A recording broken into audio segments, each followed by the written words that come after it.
जय हिंद दोस्तों, मैं रोशन गुप्ता प्रीपोजिशन की दुनिया में एक बार फिर से आपका स्वागत करता हूं। तो जैसा कि मैंने पिछले वीडियो में बताया था बिटवीन और अमोंग के बारे में, चलिए इसी में पीछे जो हम पढ़े हैं उसको जोड़ते हुए और आगे बढ़ते हैं। पिछले वीडियो में हमने पढ़ा था बिटवीन जब कोई दो के बीच में स्थित हो तो उसे दर्शाने के लिए हम लोग बिटवीन का प्रयोग करते हैं। जैसे मान लेते हैं ये तीन कोई लोग हैं और बीच में एक कोई बैठा है। चलिए इसका नाम दे देते हैं। इसका नाम काजल, इसका नाम करण और इसका नाम कंचन। ठीक है, तो ये दो के बीच में काजल और कंचन के बीच में करण बैठा है, तो इसे दर्शाने के लिए हम लोग बिटवीन का प्रयोग करेंगे। जैसे कहेंगे क्या, करण सिट्स बिटवीन काजल एंड कंचन। ऐसे ही दो से अधिक के बीच में जब कोई स्थित होता है तो उसे हम दर्शाने के लिए अमोंग का प्रयोग करते हैं। जैसे पिछले उदाहरण में भी मैंने बताया था, Monika sits among Ajay, Praveen and Mannu. अब बात करते हैं आगे का, एमिट के बारे में बात करते हैं। जब कोई किसी के बीच में अवस्थित होता है, स्थिर होता है, अडिग होता है, तो उसे दर्शाने के लिए हम एमिट का प्रयोग करते हैं। जैसे there is a temple amid my village. मेरे गांव के बीच में एक मंदिर है। अच्छा, मंदिर स्थिर होता है, अचल होता है, एक जगह से दूसरी जगह तो जा नहीं सकता, अपनी पोजीशंस को चेंज नहीं कर सकता है, इसीलिए यहाँ पे एमिड का प्रयोग हुआ है। आगे बात करते हैं, जरा ध्यान से सुनिएगा। दो से अधिक के बीच में बिटवीन का प्रयोग हम तब करते हैं जब किसी के बीच में भाईचारा, मित्रता दर्शाना होता है। उस अवस्था में हम दो से अधिक के बीच में भी बिटवीन का प्रयोग करते हैं। जैसे there is friendship between SAARC countries.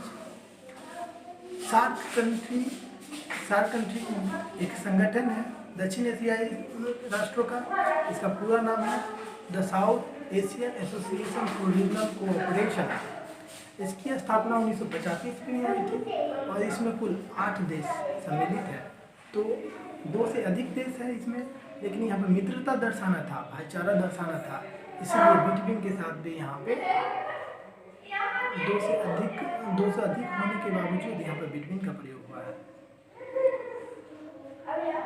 दो के बीच में हम अमोंग का प्रयोग तब करते हैं जब हमें द्वेष दर्शाना होता है, ईर्ष्या दर्शाना होता है, कटुता दर्शाना होता है, तब हम दो के बीच में भी अमोंग का प्रयोग करते हैं।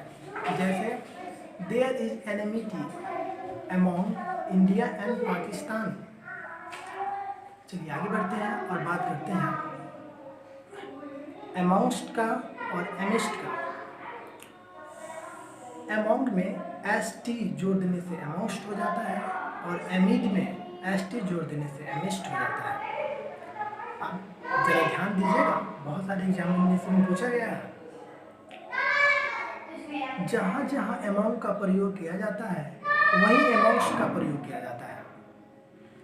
जहाँ जहाँ अमोंग का प्रयोग किया जाता है वहीं अमोंगस्ट का प्रयोग हम तब करते हैं जब इसके बाद आने वाला शब्द का पहला अक्षर वॉवेल हो। जब इसके बाद आने वाले शब्द का पहला अक्षर कोई वॉवेल हो तो वैसे अवस्था में हम अमोंग की जगह पे अमोंगस्ट का प्रयोग करते हैं। जैसे द टीचर सिट्स अमोंगस्ट अस। यहाँ पे लास्ट में अस आया है, उससे पहले अमोंग का अगर हम प्रयोग कर देते हैं तो गलत हो जाएगा, क्योंकि अस में यू लगा हुआ और यू वॉवेल है, इसलिए यहाँ पे अमोंग की जगह पे अमोंगस्ट का प्रयोग सही होगा।